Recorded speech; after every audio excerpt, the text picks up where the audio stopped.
All right, what is wrong with the Milwaukee Bucks? That is a very loaded question that I will try to give my best answers to, because there's quite a few, and they're coming off of 4 straight losses, 3 of those to bottom tier teams, and 1 most recently to the Knicks last night, and they've got the Boston Celtics coming up tomorrow night in Milwaukee, and that's just going to be a load of fun. Can already see how that's going to go.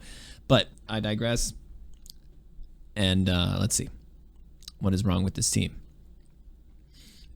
Age. I think age is catching up to a couple of the guys. It doesn't help when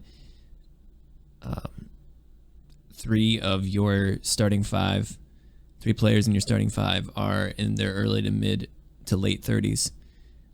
Brook Lopez is 36 years old. Chris Middleton is 32. And Damian Lillard is 33.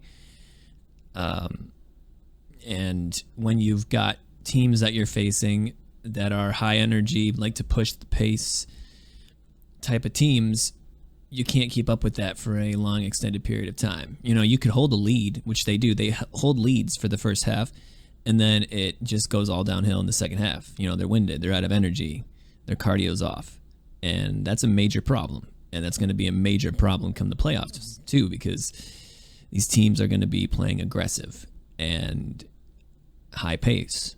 And if you can't even defend that in the regular season, there's no way in hell that you're going to be able to defend that in the postseason. So that's a major issue. It's just tough. It's a tough situation. And as Milwaukee Bucks fans, we're so used to seeing Giannis play with so much energy and aggression. Like when he's Euro stepping to the rim, I cringe every time. I'm like, ugh. Not because he's about to dunk on somebody and make him look bad, but because I don't want him to get hurt. He plays so hard. He goes so fast to the rim. You feel like somebody's gonna like hack him so hard that he falls and twists something. So and right now, I really watching the games. Nobody else in the team except for him is really putting in that same amount of effort. They're not matching his energy level, and whether that be to age, like I said, or just God, I don't even want to fathom, but maybe they don't want it as much, which I don't know why that would even be the case. But that's kind of how it's being, shown with their energy level, and that's got to change because you can't have just one person playing assertively and aggressively, and the rest of the team like, all right, let's just be complimentary. No, this is a team.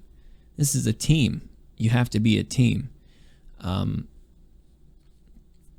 And Damian Lillard, I don't really want to defend him, but like it's a new situation for him this year. I know there's been enough time now in between to get acclimated, but he's been going through a lot of off the court stuff, and that's no excuse either. But he's a professional athlete; he has to fight through that stuff. But imagine going from a team that you were the star of for 11 seasons, going to a team that you're second fiddle to now. You know what I mean? And he has to try to get used to a new coaching staff and then another new coaching staff after you fired the first one. You know what I mean? So it's tough for him, and he even said at the beginning of the year he doesn't want to step on any toes, but Damian Lillard needs to step on toes. He needs to be Damian Lillard for this team to be successful. He needs to be way more aggressive than he has been.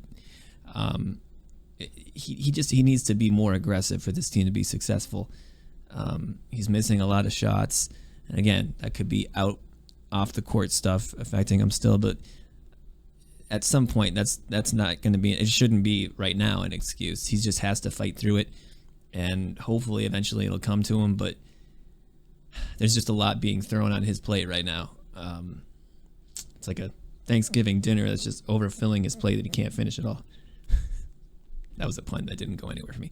But yeah, the big 3, they can't stay healthy, man. They can't get on the court together for more than 2 seconds. One of them is always injured, Last night was an example. Chris Middleton, they finally all get on the court together for the first time in what seems like forever, felt like forever. And Chris Middleton I can't remember what quarter it was. I'm trying not to remember that game at all. But at some point in that game, Chris Middleton gets slapped in the mouth and, blood the whole 9 yards, and he's out for the rest of the game with mouth trauma.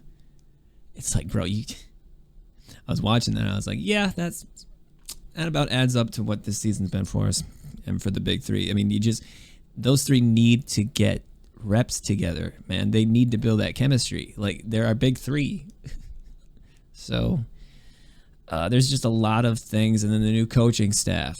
Hiring Adrian Griffin Hiring Adrian Griffin at the off season, the beginning of the off season, to be the new coach to replace Mike Budenholzer, and that didn't work out. Defensively, we were trash. So we mid-season, which is something you never really want to do in any sport, we hired Doc Rivers, and now it's just been up and down. So, just not the way you want to be performing so close to the postseason. The Bucks did clinch a playoff spot, but it's. I was saying last night, like I feel like we don't even the Bucks don't even deserve a playoff spot the way they've been playing. They're lucky to be second in the Eastern Conference. They are doing all of this. They're struggling like this while still being second in the Eastern Conference. That's there's really no words for that. That's just the epitome of imposter syndrome is probably the best way I could explain it. But yeah, hopefully there's some answers. I mean, tomorrow night is going to be rough. Like I said earlier, the Celtics coming into town, they're not going to be afraid of us at all. They see what's been happening with the Bucks and they smell blood. And it's not going to be fun. National television, but for the Bucks, for their side of things, for this game tomorrow night, hey man, you're at home court advantage. But the way you're playing, I don't know if that matters. But home court, national televised game, TNT. This is your chance to, because it's loud. It's loud right now for the Bucks in the negative way, in the very negative way, from every corner. Bucks fans, NBA fans, national media. It's loud. It's loud. As a fan of the Bucks that's trying to be positive, I deleted Twitter because I can't do it anymore. It is loud. Like, I remember when the Packers had their struggles this past season in the NFL, it wasn't this loud because the Packers didn't really have any expectations. But the Bucks have those expectations on them, and it is loud now. It is very loud. So, like I said, so much so I deleted Twitter because I can't take the rashing that this team is getting right now. So this is your chance. If you are the Milwaukee Bucks, you need everybody to play. Chris needs to get over that mouth trauma. Hopefully it's nothing too bad because seeing last night it didn't look good, but hopefully it's just something they can get together quickly. Everybody on that roster needs to be playing tomorrow and suited up tomorrow night because this is your chance to get back on the track. You've lost 4 straight in a row. 3 to bottom tier teams. This is your chance to take back control of the narrative, or at least the narrative that's out there right now. Destroy it for like a split second. Just shut everybody up. This is your chance. If not, it's gonna get even louder, and I God forbid, I can't even imagine how much louder. I don't even want to know. So those are my thoughts on the Bucks right now, and hopefully things can get better before they get any worse. But I think they're in the worst right now. So yeah, hopefully we just gotta hope as fans. That's all you can do. And if you're not a fan of the team, or you're just an indifferent NBA fan, all you can do is keep hating. Go ahead, see what happens. Same with the national media. So, those are my thoughts. If you like the video, if you want to see more content, hit the like button, subscribe to the channel. Helps out the algorithm, from what I'm told. And I'll see you guys in the next one.